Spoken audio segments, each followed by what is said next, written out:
Okay, as I showed you today, I just finished installing the wood cabinets. The only thing that is left over, it's that corner where the refrigerator goes.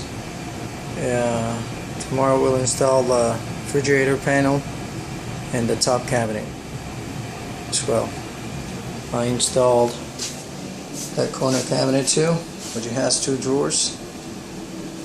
And that's it, the base cabinets and the top cabinets.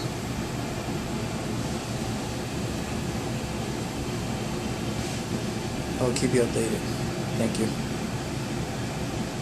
If you want more info or see my jobs, go to www.floorsdepotdesign.com www.floorsdepotdesign.com